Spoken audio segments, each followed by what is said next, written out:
Welcome back to our channel. So fans, today is a beautiful day to dive deep into the darkest, most twisted corners of Genoa City. Grab your coffee, settle in, and let's unpack the explosive, heart-stopping drama unfolding right now. Nick Newman's eyes flutter open, but the awakening is far from a relief. The sterile, blinding white lights of the Genoa City Memorial Hospital pierce his vision like physical daggers. The rhythmic, relentless beeping of the heart monitor is the only sound in the room, a cruel reminder that his heart is still beating after nearly stopping forever. He is alive. He survived the coma. But the reality of his survival is far more agonizing than the dark, silent void of his unconsciousness. Nick's body is a heavy, aching vessel of profound regret. He remembers the dilapidated, dusty gas station in Las Vegas. He remembers the crushing, suffocating weight of the tainted fentanyl pulling him under the surface. The physical toll of the overdose has ravaged his entire nervous system, leaving him weak, trembling, and entirely vulnerable. For a man who has spent his entire adult life trying to be the golden boy, the righteous protector of his family, this awakening is a brutal, humiliating descent into a personal hell. The psychological torment is infinitely worse than the physical pain radiating through his bones. Nick Newman, the man who has judged others so harshly, the man who prided himself on his moral high ground, is now a prisoner of his own chemical dependency.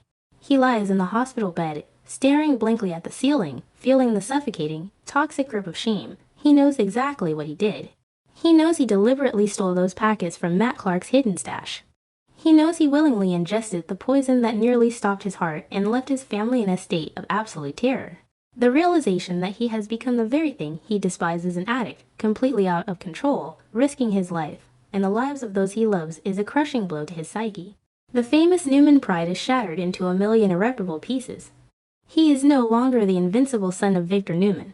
He is a broken, desperate man, shivering in a thin hospital gown, dreading the inevitable moment he has to face his family's judgment. Footsteps echo in the hallway, heavy, deliberate, fast. The Genoa City Police Department does not waste time. The investigation begins immediately. Detectives swarm the hospital floor. They secure the perimeter. They question the terrified nurses. They demand the medical records. The air is thick with tension. The stakes are unimaginably high. This is not a simple, tragic overdose of a nameless citizen.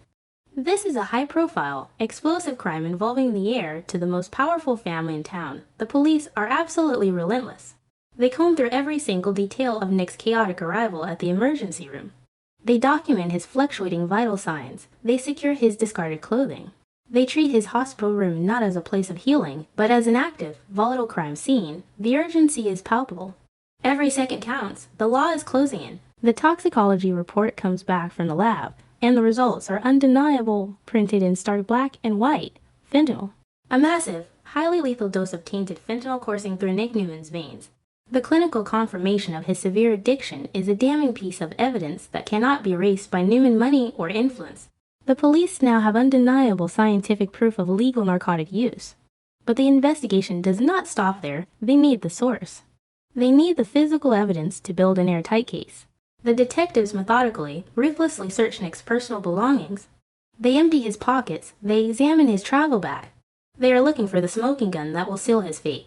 And tragically, heartbreakingly, Nick has provided it for them on a silver platter. Hidden deep within Nick's belongings, tucked away in a desperate attempt at concealment, the police find them.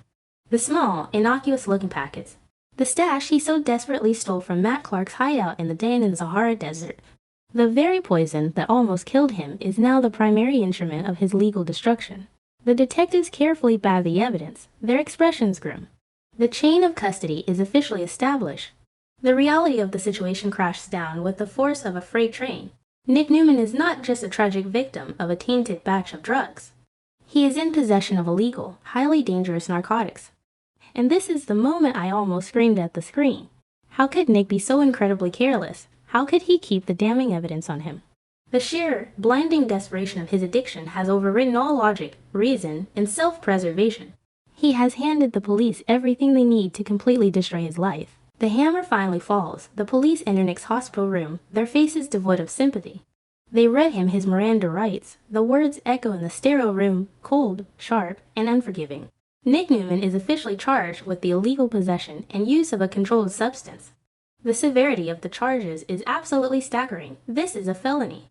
This carries mandatory jail time. The golden boy of Genoa City is now a criminal defendant facing the full wrath of the justice system.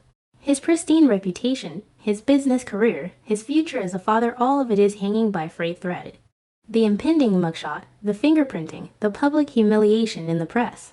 It is a spectacular, devastating fall from grace.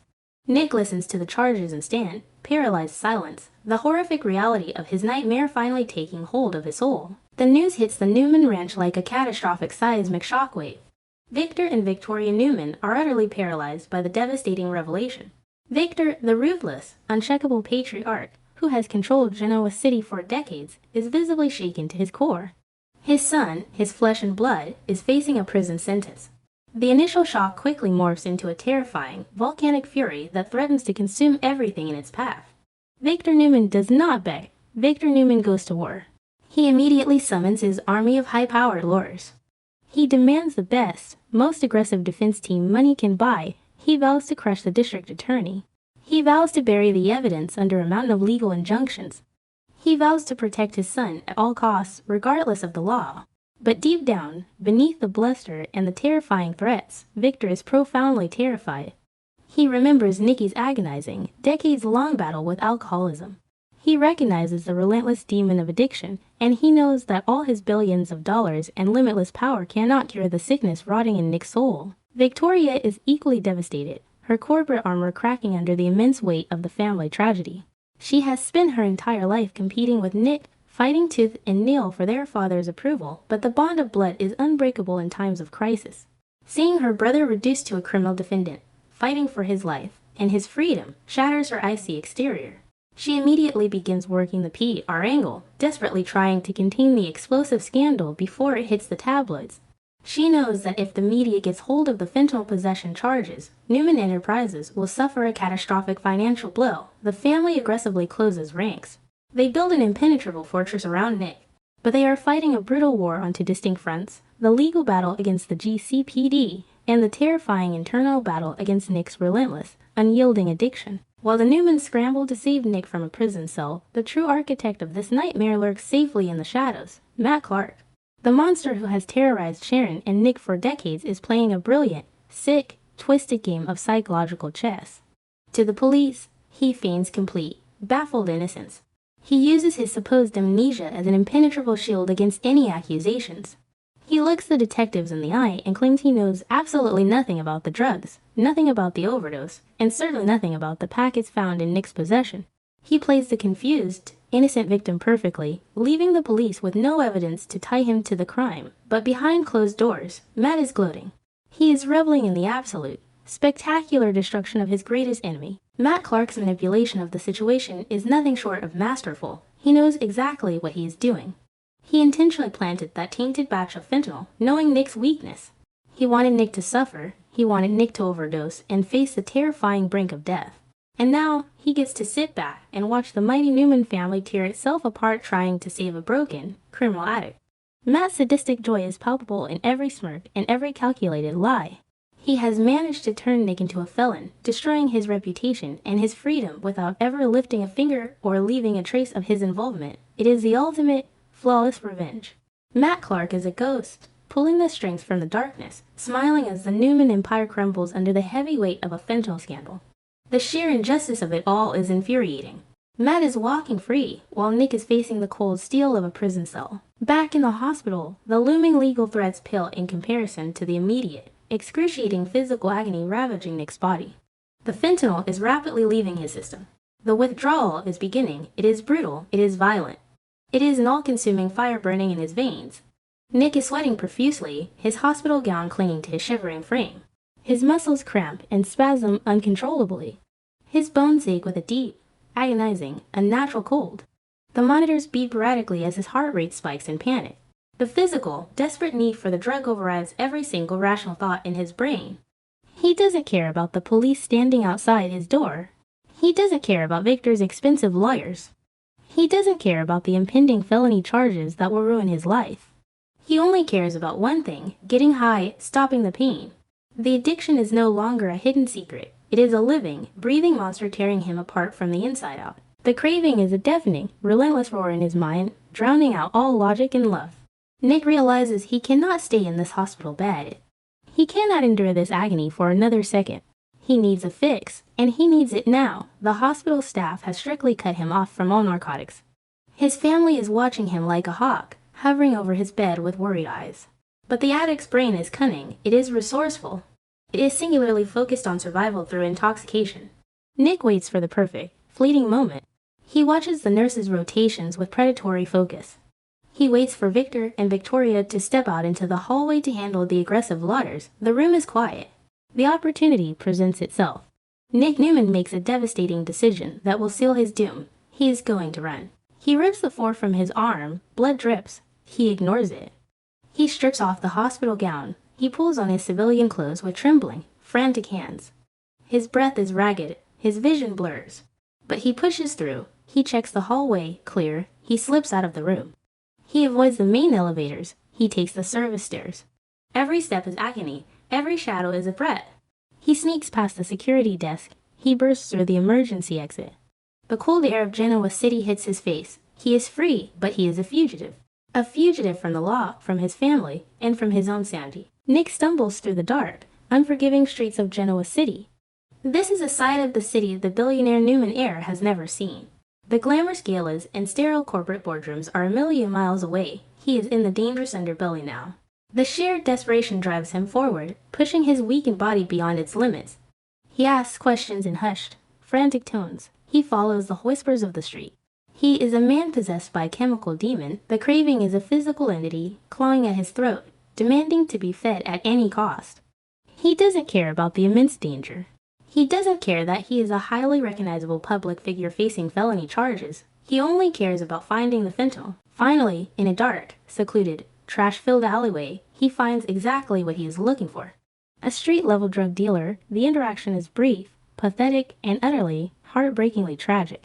Nick Newman, the man who once had the entire world at his feet, the man who built businesses and raised children, is handing over a crumpled wad of cash to a dangerous stranger in the shadows, begging for a hit.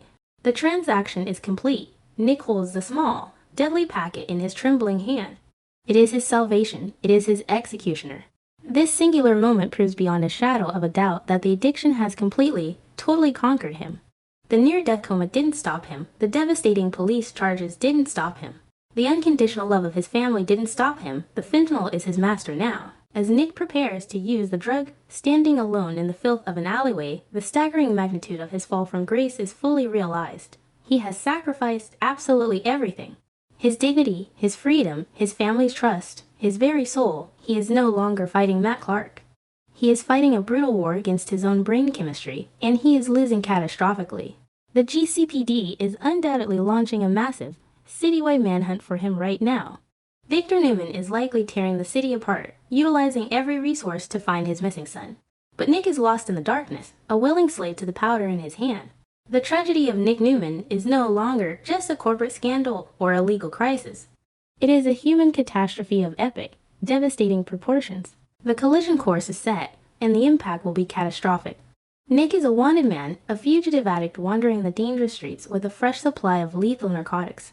The police are closing in from all sides. Victor's massive empire is trembling under the immense weight of the scandal. And Matt Clark is sitting back in his hotel suite, watching the Newman family destroy itself exactly as he meticulously planned. The stakes have never been this terrifying, and the path to redemption has never looked so impossibly out of reach. Will Nick survive this deadly relapse in the shadows, or will the GCPD find him in a body bag before Victor can save him?